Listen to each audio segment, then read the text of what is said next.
I'd like to welcome everyone to the Baysboro City. Please rise for the pledge of allegiance.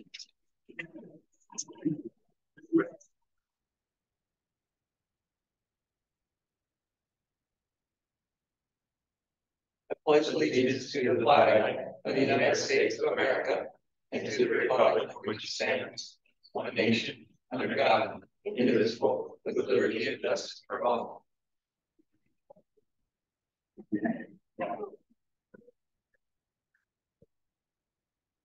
All right, this time we'll have public appeals part 1. If anyone has a public appeal, including for the PFAS water treatment, now is the time to do it. Once we get into the agenda and council gets to that topic, public input will not be taken. We did that at the public meeting 2 weeks ago. So if you have any questions or input, public appeals time is now. And just sign your name or state your name and your address, and you have 5 minutes for your appeal.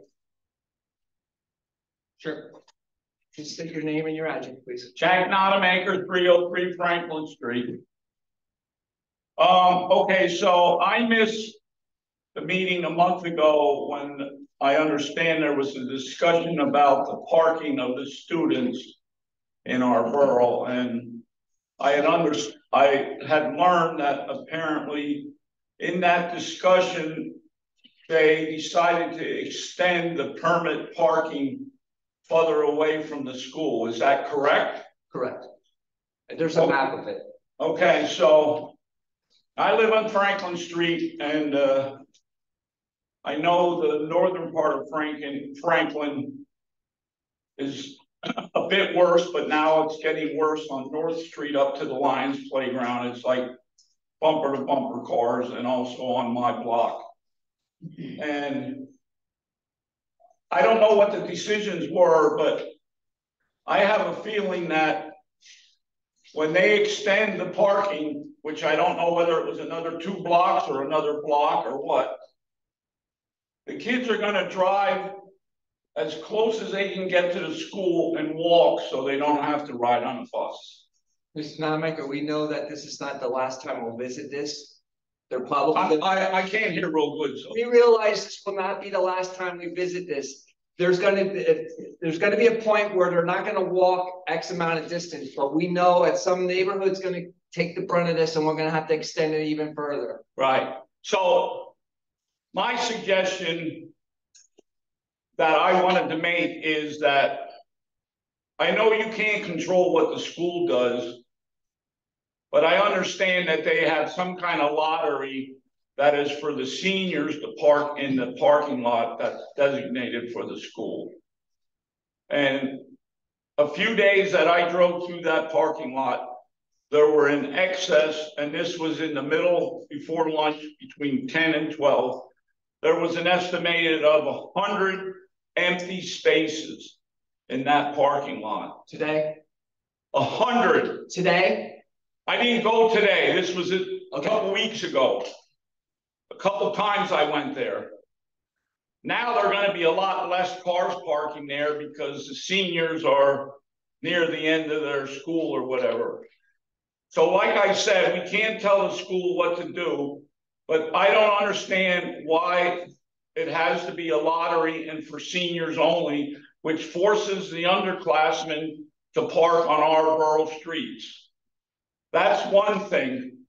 The next thing is, and there's probably a good reason for it, but I don't understand why these students can't park on North Street on both sides of the street, except for the entrances and the fire hydrant that obviously they need access to. The speed limit during school hours is 15 for 2 hours or something. And then other than that, it's always 25. So when you have a wide street like that, it seems to me that people have a tendency to want to go faster than the speed limit. But if there were cars parked up and down both sides of that street while the school was in operation, it seems like it would be forcing the drivers to drive slower, which is what we want. So I know that the borough is the one that designates the no parking on both sides. And I don't know if it has anything to do with fire access to the school if something happens. But if you count the spaces on North Street on both sides, you would eliminate probably the parking that we're dealing with on Franklin Street now. And also, I think they could park on Macungie Avenue from where the U thing comes out down to the corner within a certain distance. And it seems like they could find enough parking for these kids that would be right at the school. And I think, and like I said before, we can't tell the school, but it seems like it should be first come, first served to park. You know, if the seniors have a lottery and they get a parking space and they don't come to school ever, then those parking spots, like I said, 100 of them on one particular day, it just doesn't seem right. So I just was trying to save the borough money by having to go out and put permit-only parking signs. That costs money. And also, I don't even know how that program works.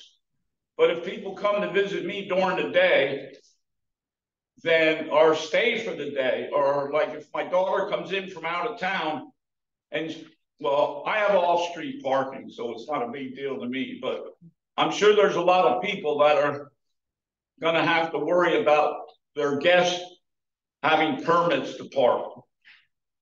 So that's all I wanted to say. And if it's possible to address those situations, that would be great. I don't know whether they'll work or not. Mr. Nymaker, can you hear me all right? Yeah. So the first issue you brought up is a school board issue. Unfortunately, you'll have to address them because their parking on their property is totally their issue. Which I said, right? Right, so you need to address them.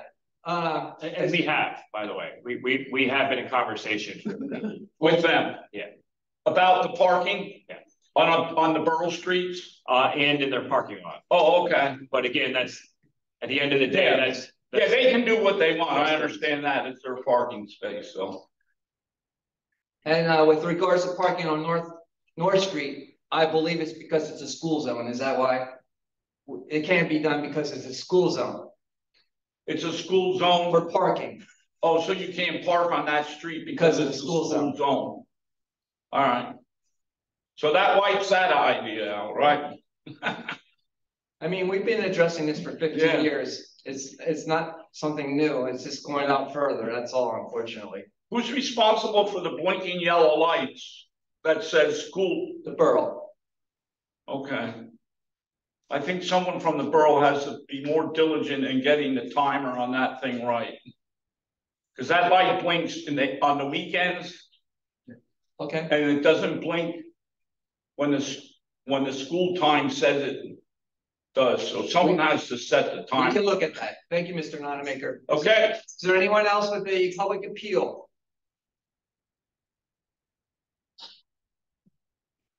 My name is Jason Parrish. I live at 723 Lawrence Drive. And I wanted to just speak to you guys briefly today about the Laura Street Park. I live right across from that park, and I have for 10 plus years. I've been taking my kids there. All the neighborhood kids enjoy that park. So I was truly devastated, really hurt to find out last week that that entire park was bulldozed. It was bulldozed without any notice, no text, no emails, no surveys, no consultation to the neighborhood that it actually serves. When my wife spoke to the workers that were there doing the destruction, that they expressed that that the borough believed that park was not used. And be further from the truth. It was used frequently. Now I understand that the park was deteriorating and that vandalism was a serious problem there. But from our understanding, and please correct me if I'm wrong, there's no current plans to replace that park. It was simply bulldoze and then move on. So we're interested to know if there's plans to replace it, if there's some matter of funding that needs to be raised, something that we can do to organize and help get the park back, because it's just a true blow for us, especially with school just letting out. Like I said, like the park is used constantly. So we do know the park is used, so I don't know where that statement came from, but it didn't come from the borough. And I know for a fact that if we ever remove equipment in the borough from a playground or a park, it's because of safety issues. I don't know the background on this, but Yeah, I do. Shane can address it. First of all, Mr. Parrish, thank you for expressing your concern here. I know, and we are aware that the Laura Street Park is a very important part of the community. We were called out because a neighbor had issued a concern about the repeated vandalism that occurred at the park, and I'm sure since you live there, you know what that vandalism is. Yes. We had addressed that vandalism just a few months ago before it happened again. But when our inspectors went out there, the issue wasn't about the vandalism anymore. It was about the safety of the equipment. The equipment is extremely unsafe. It was rotted. It doesn't meet code. Actually, it's at a point where it's more dangerous to leave it up than it is to take it down. So the decision was, since we know about it, we're aware that it's rotted, that it's not safe, we have to remove it. They spoke incorrectly when they said about it not being used. They should have never said that. They had no business saying that. I would love to know who said it. But nonetheless, when they said that the borough has no plan, they are semi-correct. We did not budget to remove that playground this year. It wasn't a plan. It was, we go out there and we said, oh, what do we do, right? We have to remove it. What I'll be doing is presenting a plan in September to Borough Council for next budget season of a replacement plan for at least some of that equipment. And we will design that as age appropriate equipment too. So we'll try to do a 5 to 12-year-old kind of range, what we could put in there. We do have a park study that addresses some of that, of what could go in there.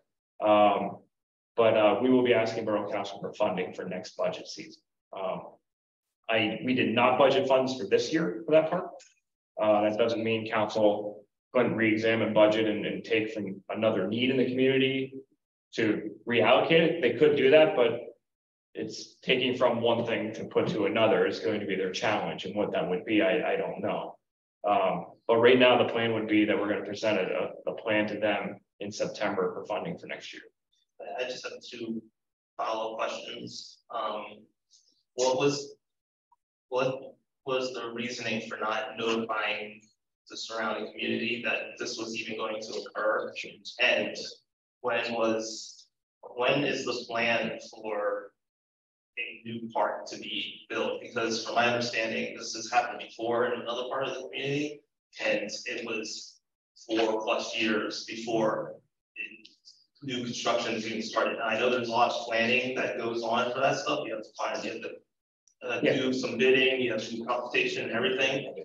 It's just, if the motions aren't being made now, what even thought for, like, it could be, you know, I don't want my kids going off and getting married and now the new park is there. Like, I still think there needs to be a park. I think it's an important part of any community to do. You have green space, you want kids to go out and play, you don't want them to be aimless. So I just want to know the strategy going forward. So first of all, the first question that you asked about why did we do a survey, it was an emergency removal. It was it needs to be removed now. We actually consulted with our own consultants about that. We were told, you know about it now, remove it now. So should we have probably notified the community? Sure, absolutely we should have. However, their priority was removing what they knowingly knew at that point, and that's what it was unsafe. As far as a plan moving forward, I surely hope it's not going to take 4 years. I will tell you that in the last couple of years, Borough Council has prioritized funding for Parks and Recreation. You know, we just spent a lot of money on a study. We've also dedicated and allocated a lot of money to construction projects this year and next year. Lion Street Playground is going to receive $700,000 in upgrades. We received a large grant for that. We also have money allocated to do some improvements at Furnace Dam this year as well. I would tell you in the past, that wasn't necessarily a priority of funding, because it was always, we would put money in, but there were other needs as well. And so council's faced with prioritizing things. I would tell you that I would think for next year, I can't speak for them, but I would think that the fact that Laura Street, you know, had all the equipment removed, I would think that that's going to be something where they put towards the top of their list for funding next year. I can't speak to that at this point. September, are you thinking that's the? Well, so we decide, I present to Borough Council in October. We start giving them the information in September. They finalize the budget right around November, very beginning of December. We start having budget workshops at the end of October, and those are public meetings. And you can certainly attend those public meetings and express, you know, what you think should go in there. You could also email me, call my office if you have ideas, if your family has ideas. You know, while we're kind of in the planning stages, you know, if you want to see a swing set or a jungle gym or none of the above, that feedback would be good. Thank you. Thank you. Oh, yeah, our Public Works Chairwoman would like to say a few words. Or that's important. Yeah. Mr. Parrish, I just wanted to say I did get your email. I'm sorry I didn't reply yet, but he actually addressed everything that I probably was going to say. So I'm the chair of the Parks and Rec committee, and I wasn't aware of it either. It happened suddenly, as was explained. We do have a comprehensive park study, so I can share that with you. And we did that in large part so that we can actually go for grants funding, because that's a requirement here to get money for our parks. So we're a very active committee, and we hope to continue to pursue more improvements in our parks. We welcome you to our committee meetings. If you want to share any ideas, we meet on the first Tuesday via Zoom at 4:45. So you're welcome to come anytime. And I will respond and attach the comprehensive study that we did, so you can see what's in there. Thank you very much. All right, next public appeal, to state your name and where you're from. Sure. Is it okay to ask about solar? Your name. What? Your name. Oh. Ann Keller Smith. And your address. 24 Keystone Avenue. Thank you. Is it okay to make a brief comment about Sure. water? Sure. Now's the time to do it. Thank you for all the hard work. That's awesome. And either of the solutions sounds good to me. It seemed that doing either of the two filter solutions, let me know if I'm wrong about my understanding, is more of the tried and true, and it's a little cheaper, but there are issues that it might not work as well based on our water and the engineering of everything.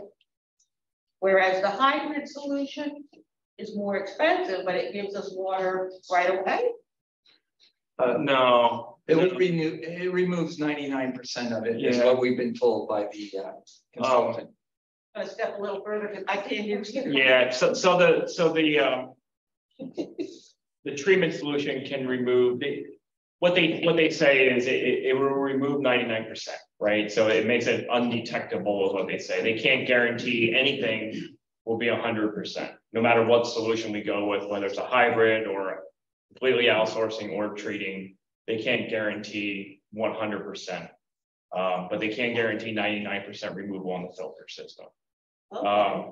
The hybrid system would still be us treating our system and then buying water from LCA or the city of Allentown as a supplement. So we would still be doing the treatment on our two worst wells or perhaps our 3 better wells and then buying, right? And then the third choice that they have is completely outsourcing and buying 100% of our water from LCA in Allentown. So all 3 of those are very viable options. All 3 of them can still get us the result that we're seeking, but there is no 100% guarantee from any of the 3 that it will be 100% removed. They're telling us 99-point-something% removed. So 2 wouldn't get us to good water right away. There's no right away in any of those options. So no matter what, if we outsource water, they're looking at us having to dig up at least a mile of our street and putting underground piping in. Oh, right. And a pump station would have to be installed somewhere between here and Allentown to get the water pressure, the volume that we need from the city. So there's no, they're telling us that it's going to be about the same amount of time, no matter which of the three options Borough Council is available. I kind of prefer option one, Which is, I think, the option where we just filter our water. Filter our own. And that way we own all of our own water. We don't have to worry about water rates from Allentown. And it seems to be the cheaper one. I was kind of wondering why people were kind of leaning towards the hybrid solution. What was the advantage or the disadvantage there? Because the advantage is the backup. yeah, I think the advantage of the hybrid solution, I'm not sure that people were leaning towards it. There were a couple people in the audience that liked the idea, but the option, what it helped you with is we're able to treat our system and have a guaranteed water supply from outside our system at the same time. So there is an advantage of that. There's two sources of water that the borough would have. So if something, let's say something was to happen within the system, you know, you have that flow that you could just increase the amount if you were outsourcing it, or vice versa, right? If something was happening from outside, we could increase the supply from inside the system. So there is that advantage, but there's advantage to all three options. Okay, thank you very much. Thank you. Well, thank you for coming here. Sure. Sandy Boyer, 115 East Elm Street. I want to know what happens to the backwash. When the treatment system goes, there's backwash. With the carbon. And then what happens to that which is contaminated highly? Where's that going? So there isn't backwash. There's the carbon filter that filters it all out. The carbon filter will be disposed of properly. Yeah, so they explained that in the presentation the other day, and I think, do you see a Lori on this call by chance? Can you possibly unmute her and see if from Gannett Fleming? Hi. She is present. Can you hear me? She can speak to that more intelligently than I can. Hi, Lori. Okay. Hi.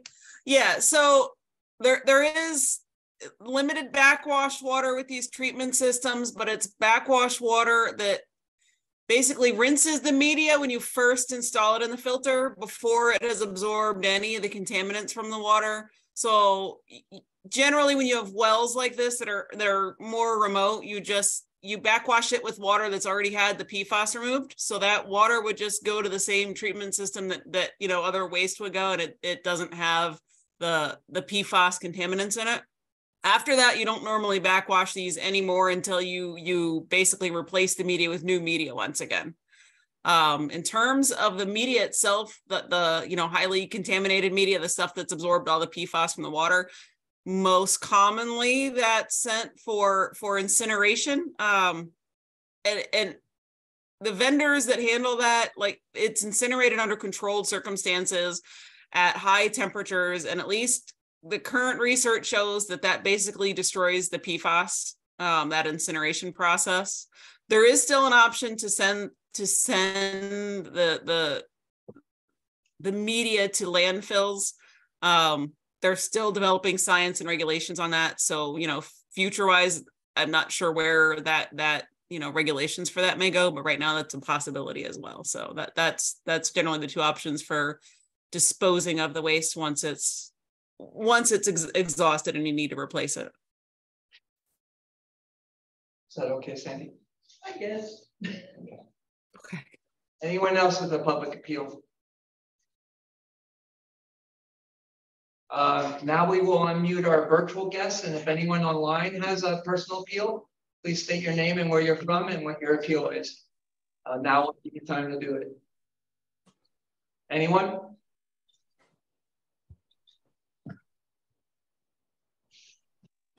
Hi, I'm Orpha Pupor, and my address is 951 Fernwood Street. I am a homeowner, and I would like to just state that I would like to advocate that we select the cleaning of our own wells and not take in water from outside sources. That's the end of my comment. Thank you very much. Thank you, Orpha. Anyone else on Zoom who would like to make a public appeal?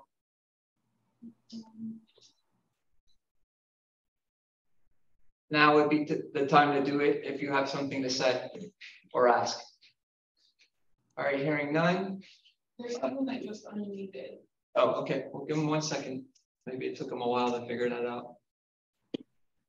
Anybody? Okay. So we'll move on to the next item on the agenda, which is community minute. Does anyone on council have a community minute to bring forward?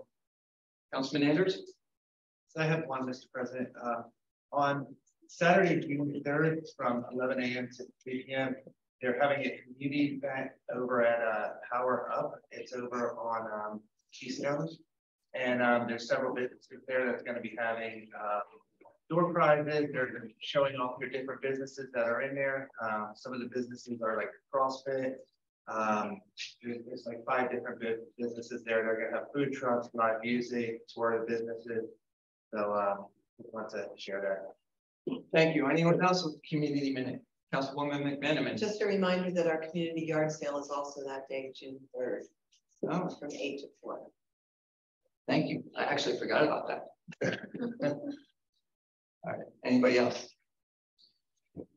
I wanted to remind everyone to vote tomorrow, so local elections. I also wanted to say our pool will be opening soon. Thank you to Ms. Eaton, who has worked very hard with Ms. Reed as well to get things up and running, come up with a lot of great ideas, and to Alan Sylvester, who's been working with the Recreation and Entertainment Commission to make sure that we have well advertised events, a series of concerts in the park. And that's going to be starting the what is it? Memorial Day weekend. You know, May 28th. days. Thank you. Thank you for all your work on both all of your efforts, and please encourage everyone to come out to those free events. All right, under special presentations, we have Alan Sylvester, Recreation and Entertainment Summer Events Update. He's the chairman of the commission. That's correct. Thank you. Thank you for your time. For those of you who don't know, as I said, my name is Alan Sylvester. I'm a resident of Emmaus, and I chair the Emmaus Entertainment Recreation Commission. I just wanted to come in front of both council and the community. One, to let you guys know, as Shannon just said, that our summer event series is going to start on Memorial Day weekend.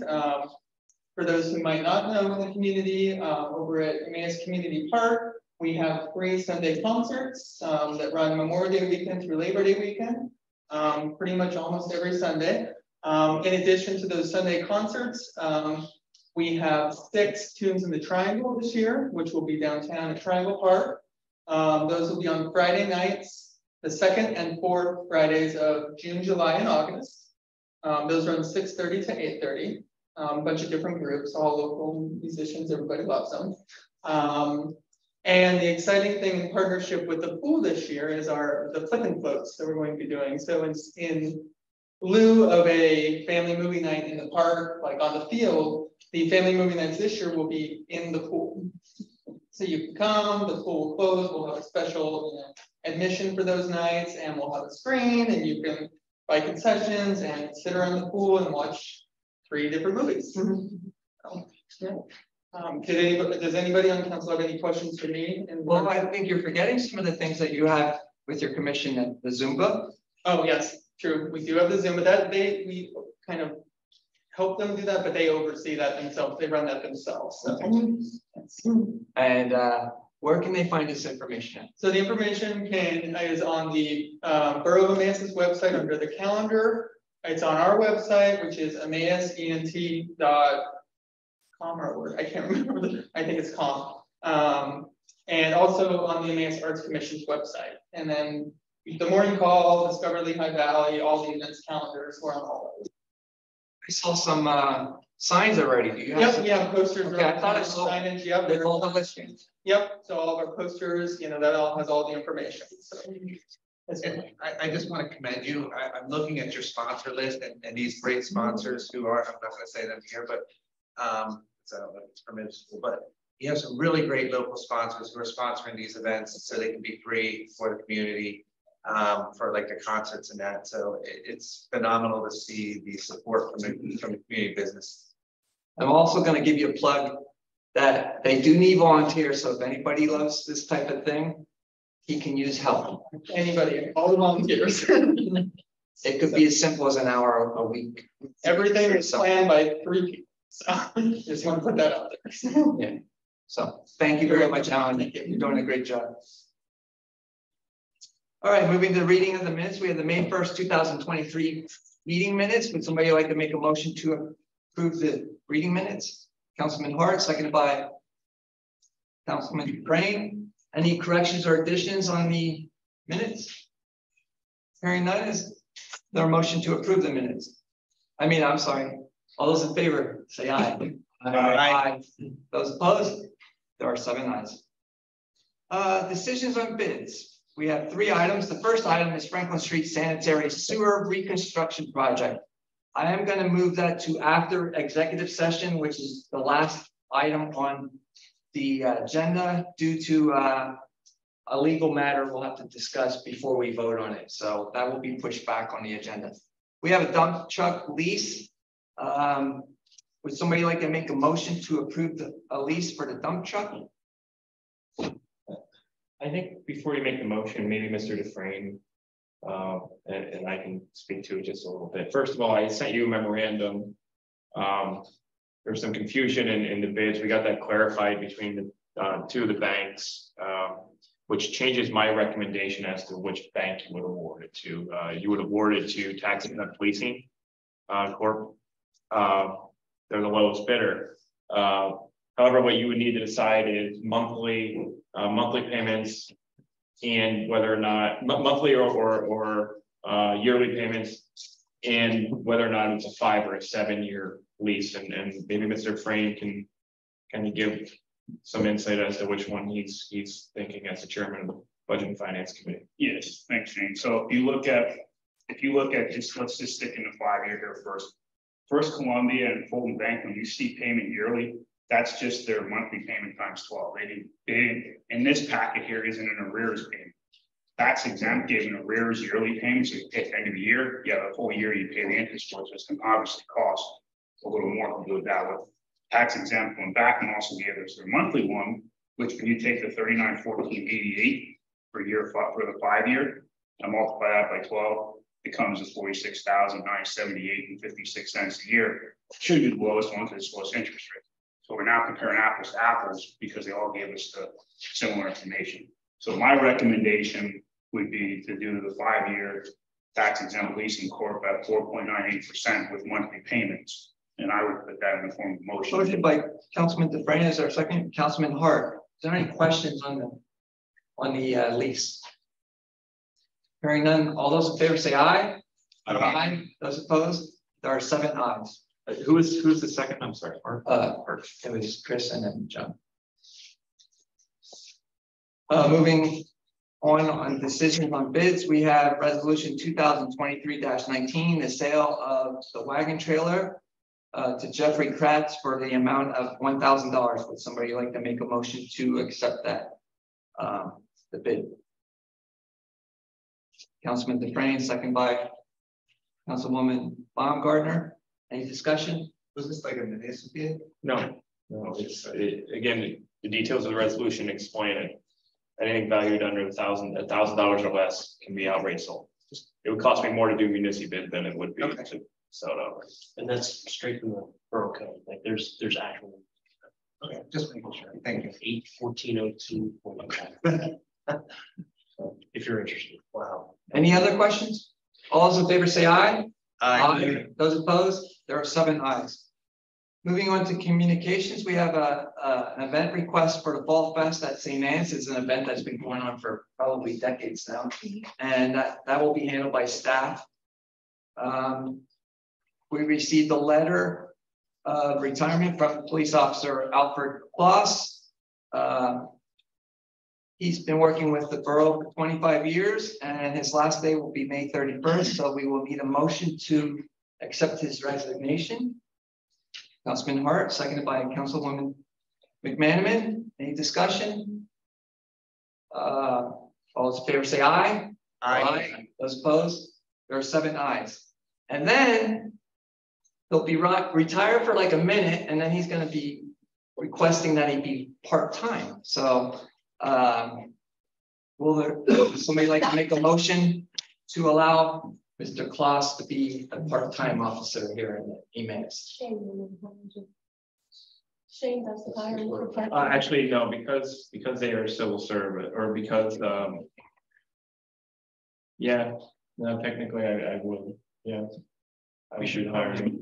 Solicitors here, we should ask him, I was right? gonna say, we should probably amend the agenda to add that on just to be safe. Actually, It's in it.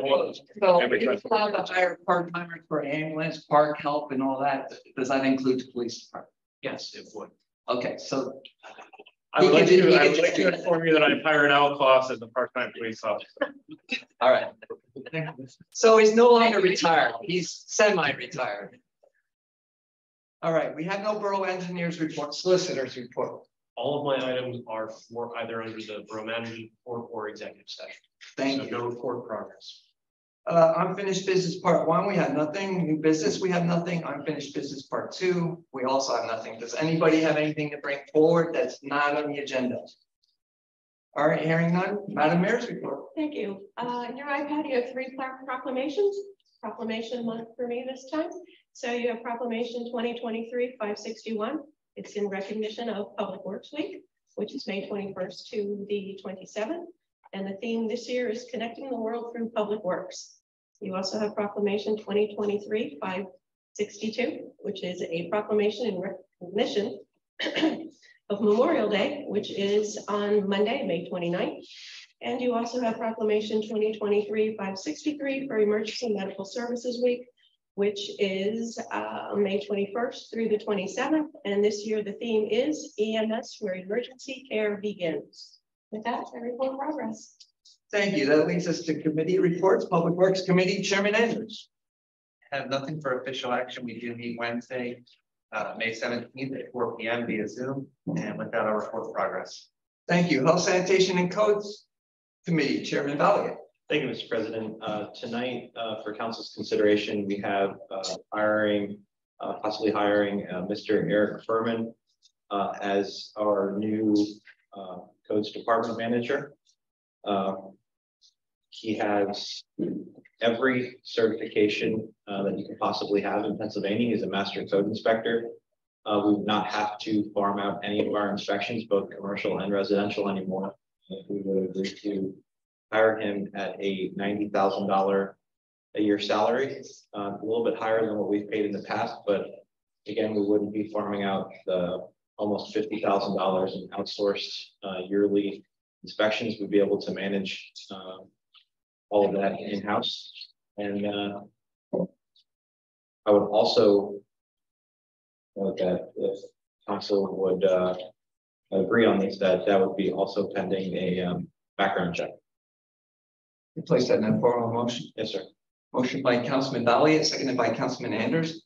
I might add the actual numbers that we're going to save by not having to outsource. 2 years ago, it was $43,000, and this past year, I believe, this year we're budgeted for $30,000. So that will be incorporated or swallowed up by this $90,000 salary. It's going to save us the money and time probably, because they can do it right away versus waiting for an outside firm to do it. Correct? He's going to bring a level of professionalism to that department that I think it's been we haven't had in a very long time. We had the whole department sat in on the interviews, and it was a great interview. And I'd also like to thank Roy. Mr. Hart could not make the meeting, and Roy sat in and was great discussions back and forth. Thank you, Roy. Yeah, he's been a code official for a long time, very professional. I think he carries himself the way that we want a code official to carry themselves, and he has his master certification in codes, which 900 individuals in the United States have that level of certification, which tells you the level of qualifications you have. So we're extremely lucky to have somebody as talented as him. Well, and I think he can also help develop other members of that department that have that potential. Great. All right, any more discussion? Clarifying. Does he have, who would he report to? Me. And does he supervise? Yes, he's going to be the code department manager. Anybody else? All those in favor say aye. Aye. Did everyone say aye? Aye. Okay. Those opposed? There are 7 ayes.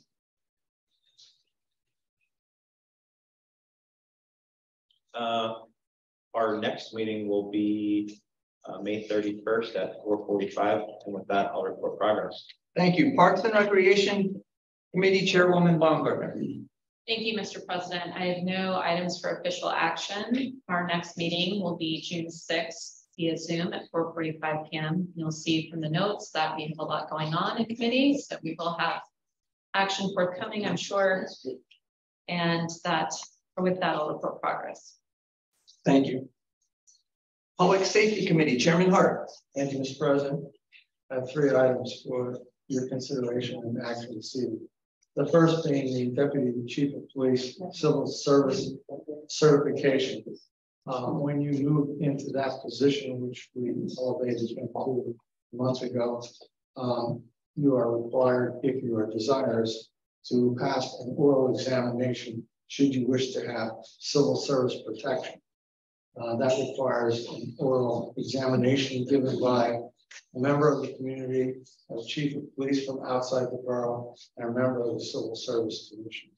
That body met on May 9th and unanimously recommended that we certify him for civil service protection. I'll put that in the form of a motion. Motion by Councilman Hart. Is there a second? Councilwoman McManaman.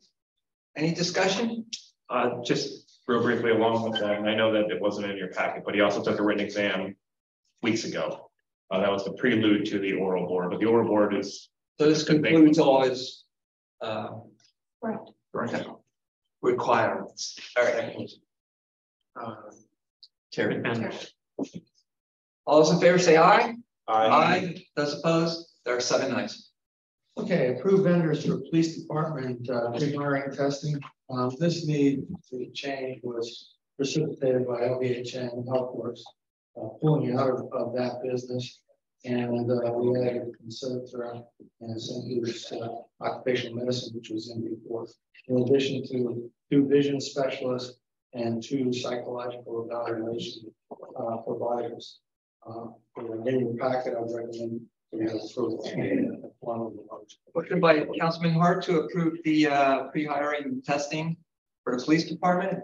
Seconded by Councilman Balliet. Any questions on the list? All those in favor say aye. Aye.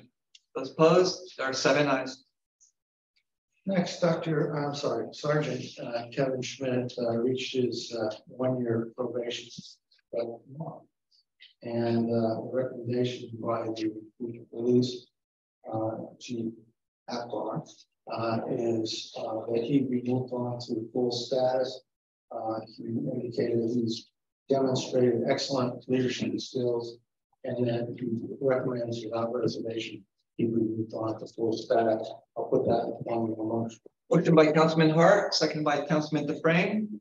I can't believe it's a year already. It just feels like we just went in there. So anyhow, any other comments or questions? All those in favor say aye. Aye. Those opposed?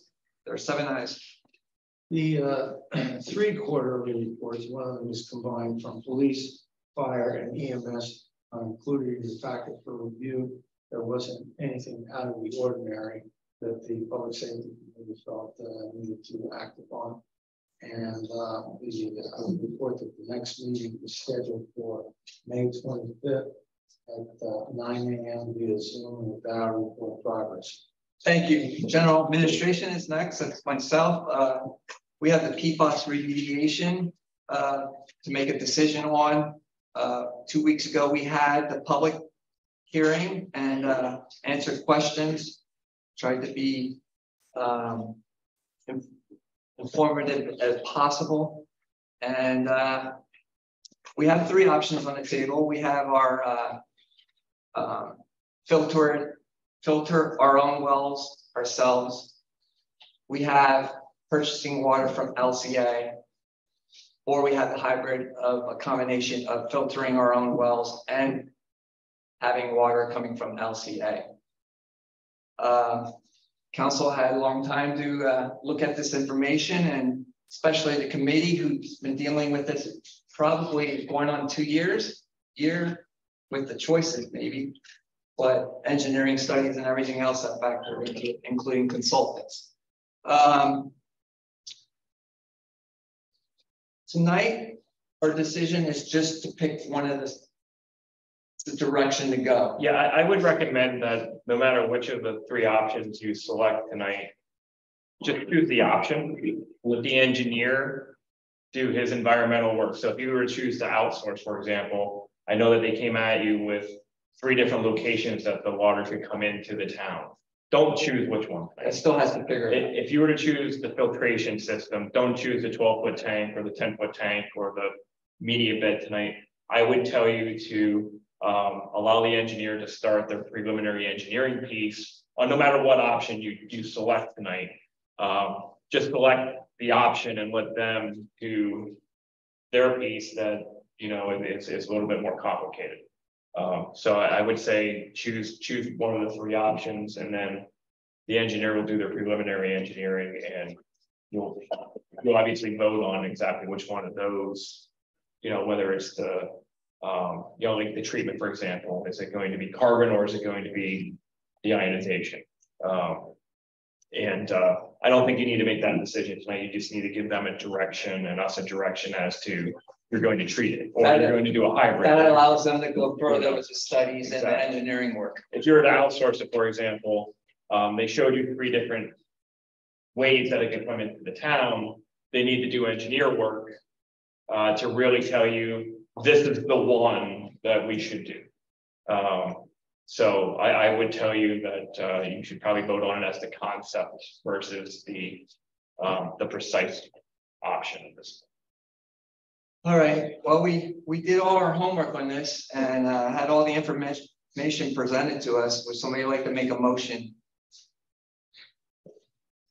Councilman Dufresne. I'll make a motion now. We choose the option of treatment of all wells. A motion by Councilman Dufresne, seconded by Councilwoman Baumgartner. Any more discussion, comments? Councilman Hart. I believe it bears some mention before you simply vote on it. There was a question in the comment from the audience in our last informational session. It was something to the effect, are we going to engage an expert to help us make a decision as to which one to choose?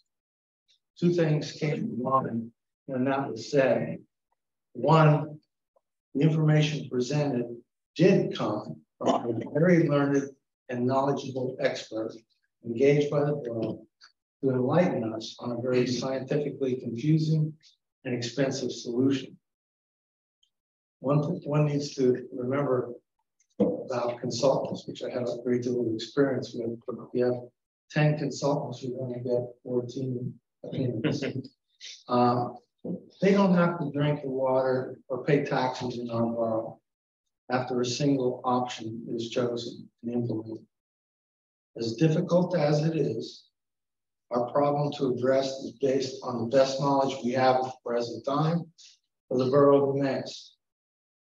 The second thing that comes to mind upon hearing this question from the audience was the realization that there is no single 100% correct option. I'll repeat that. There is no single 100% foolproof option. Each of the options contain variables, both now and in the future, of potential unforeseen downsides that may make the 2 that weren't chosen look favorable in hindsight. Know that is a distinct possibility. The good news is that if there is any, is that each option puts us on a path to decrease the levels of PFAS and is dangerous to drinking water for the citizens of our borough. So weighing the options as I see it, number one, purchasing all the water from another municipality or LCA. The potential upside is acceptable PFAS levels of water after expensive infrastructure interfaces. This also has a potential benefit of not having to treat water, or at the very least, spreading the cost of treating water over thousands of additional residents should high levels of PFAS turn up in the supplying municipalities' water. The major downsides are unknown PFAS levels now and in the future. This source, it has us laying additional treatment costs on top of the infrastructure connection. Perhaps more disconcerting with this option is the fact that we will be at the mercy of the cost per gallon charge after the initial contract expires. The second option, the hybrid option of buying some of our water from an outside source and using water from our lowest PFAS wells, this option offers the most variables of potential downside, in my opinion. I repeat, potential downside with the exposure issues mentioned in option one, along with expensive treatment, even of our lowest PFAS wells. Now falling above the allowed PFAS levels. Third and finally, treating our own wells. Expensive, but we have control of the situation. Despite having high levels of PFAS in at least 2 of our wells, I still see our water source as an asset that we have as a continuing resource.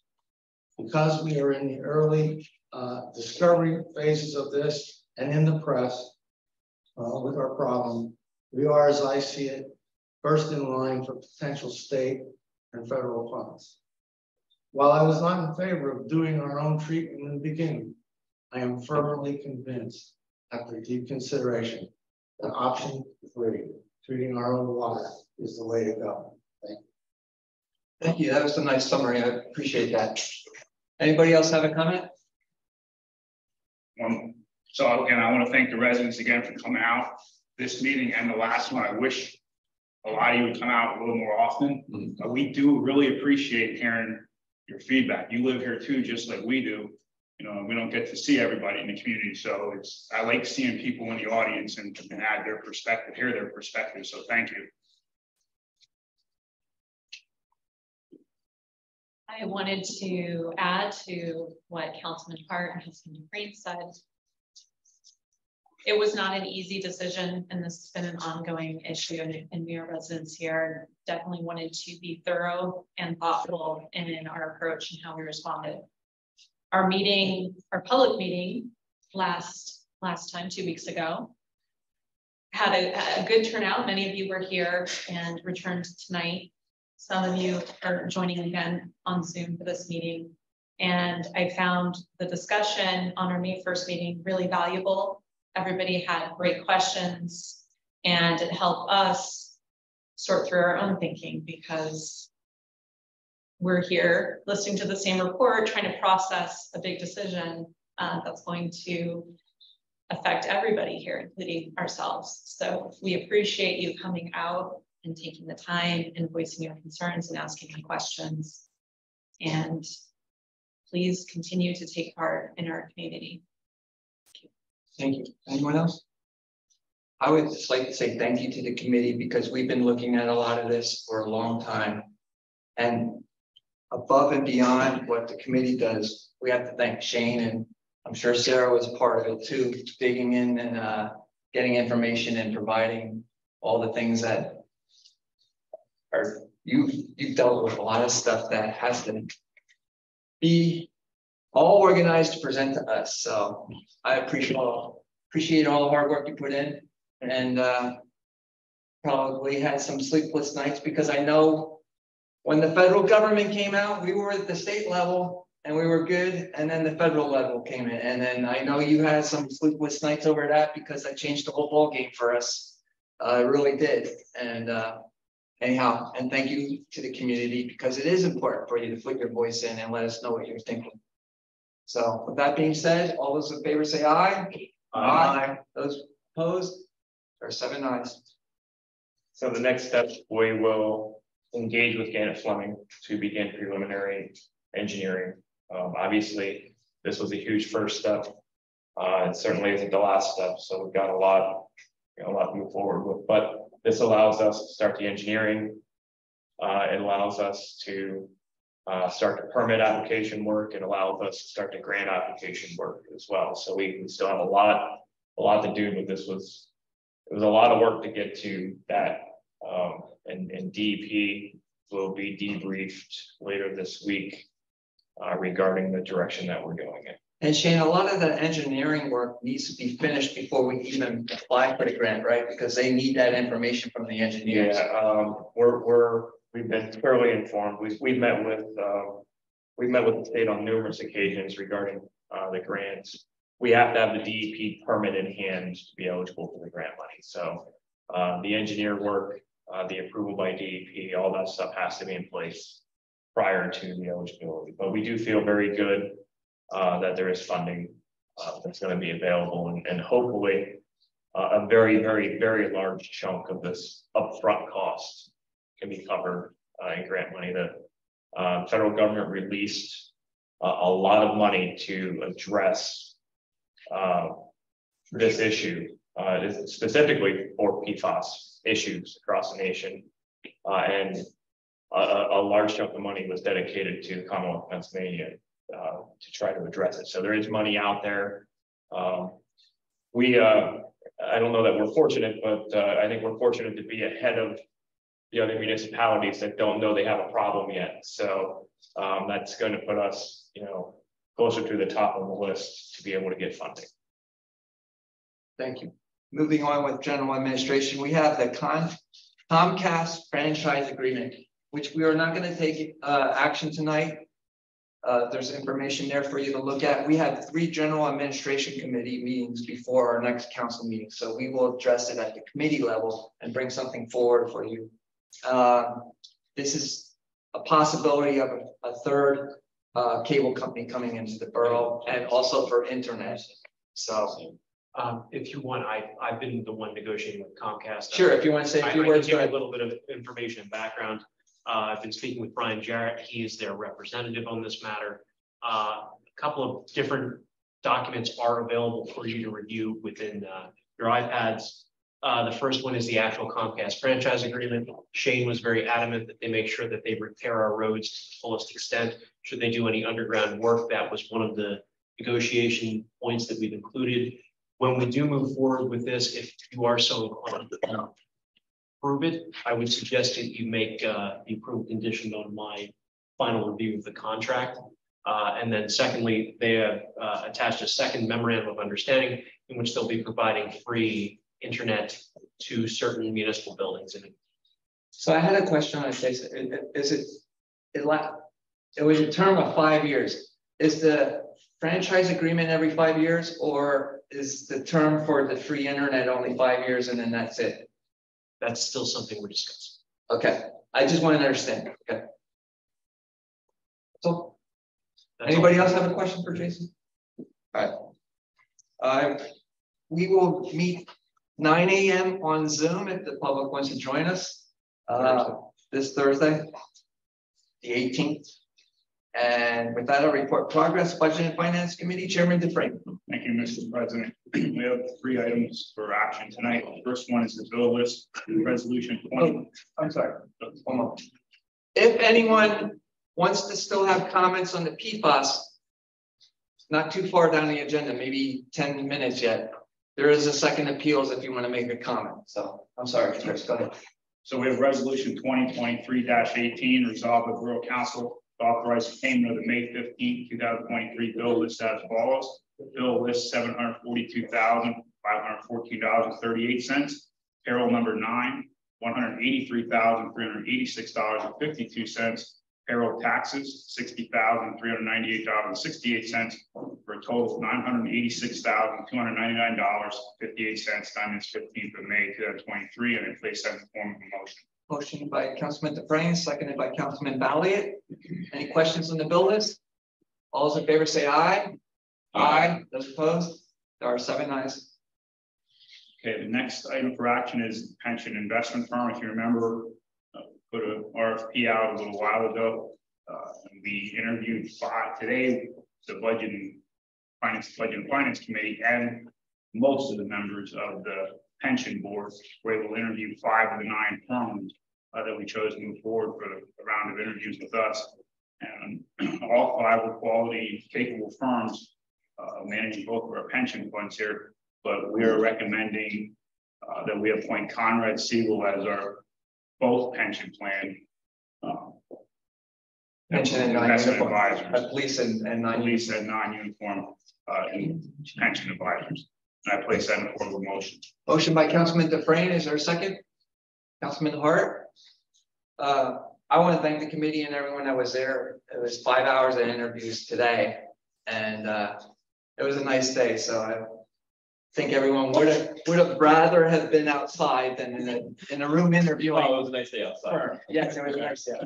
So anyhow, thank you for everyone that participated. And any other questions? All those in favor say aye. Aye. Those opposed? There are 7 ayes. Okay, and our last item for action is in the form of a motion to hire Engelbrake Financial Advisors LLC to manage our new 401A plan for our non pension plan participants. Correct. And that's in the form of a motion. Motion by Councilman Dufresne, second by Councilman Hart. Any discussion? All those in favor say aye. Aye. Those opposed? There are 7 ayes. Okay, in the packets is significant revenue and expenses for the first half of May.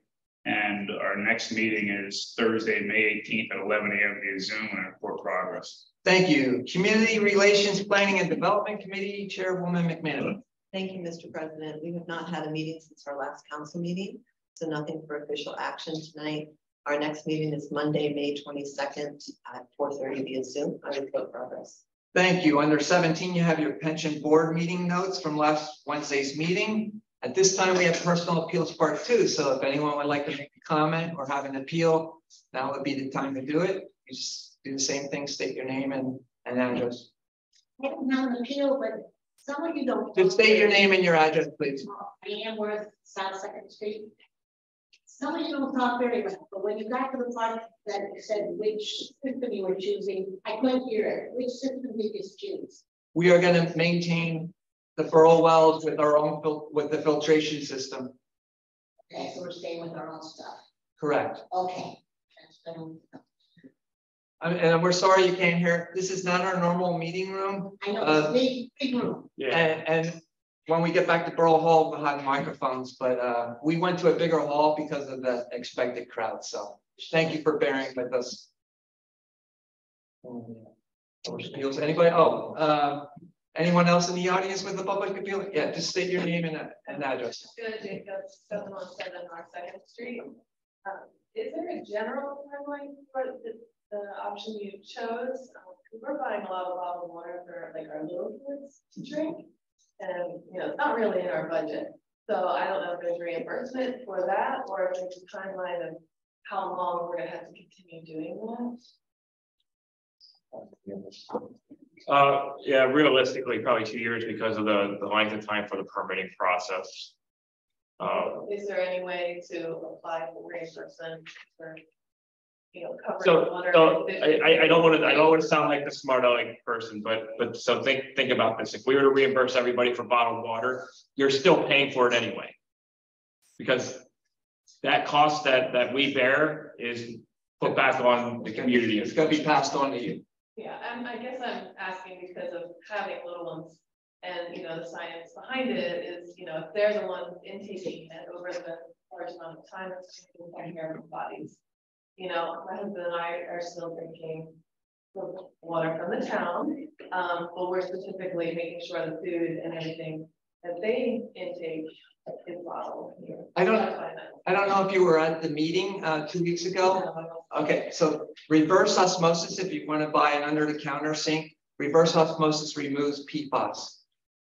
So, and there are systems I saw online for $200. I got one at Costco for $340. And I mean, it's reverse osmosis, it takes everything out pretty much. For the most part. So what we've been told, I can only tell you what we've been told, I'm not a scientist, but you could use reverse osmosis for drinking water. If you're concerned with it being absorbed into the body from showers, etc., you would need to do some kind of carbon filter system, which is much more expensive. Because it would go on, when the water comes into the house.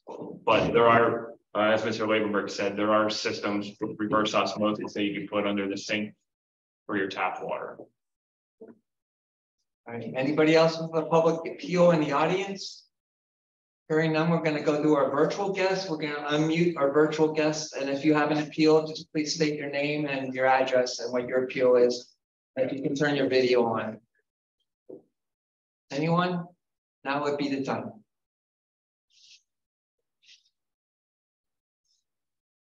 All right, hearing none, that moves us to Borough Manager's report. So we've promoted and hired a number of people. First, we promoted actually, I would need you to vote to promote Joshua Smale to firefighter level 2 with EMT. He's completed his certification. All right, would somebody like to make a motion? Councilman Dahlia, seconded by Councilman Anders. Any discussion? All those in favor say aye. Aye. Aye. Those opposed? Or 7 ayes. Thank you. You're welcome. I've hired Savannah Moyer as a lifeguard. That should put us pretty close to full staffing, so that's exciting. Also hired 2 extremely qualified firefighters. Both are veterans and both are full-time professional firefighters in other communities. The first one is Joshua Green. Joshua comes to us. I believe Joshua is a ready city firefighter. And then the second individual, Robert Llewellys, is a full-time firefighter in Wilson Borough. Again, both of them very highly qualified. I'm extremely excited. They've both been firefighters for quite some time. And they'll be working for us part-time. How are we on staff with firefighters? With those 2 hires, we are pretty close to full staff. Awesome. I've also hired Deborah Hoffman as a paratransit driver. Again, extremely excited about Mrs. Hoffman. Her background is in orthopedics and in skilled nursing. So she is not just a van driver. She's also, her previous career was in the skilled healthcare profession. So that is a great asset for an individual to have for that position. So we've also hired her as a paratransit driver. Other than that, if you have any questions, please feel free to ask. I'll report progress. Thank you. Under President's business, if you haven't already voted, vote tomorrow. We have early voting these days, so for all I know, everyone of you voted already. So, we are going to have an executive session to discuss a personnel issue and a legal issue with regard to the legal issue with regard to possible deficiencies in bidding, and the personnel issue is in the Public Works Department. And there will be action taken afterwards on the potential legal issue. Yes. Okay, so there is some action to be taken after executive session. Are we going to ask them to leave, or are we going to go to another room? I think it'd be better maybe. Do you have a key to any of the rooms in the back, John? We can stand in the kitchen.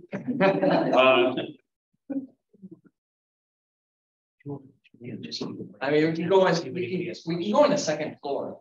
Yeah, we can. Is anybody going to? Well, let's ask this. Is anybody going to stick around and wait for them to vote on the matter? Maybe we'll just ask it that way.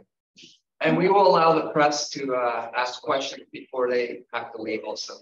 Okay, so just recess.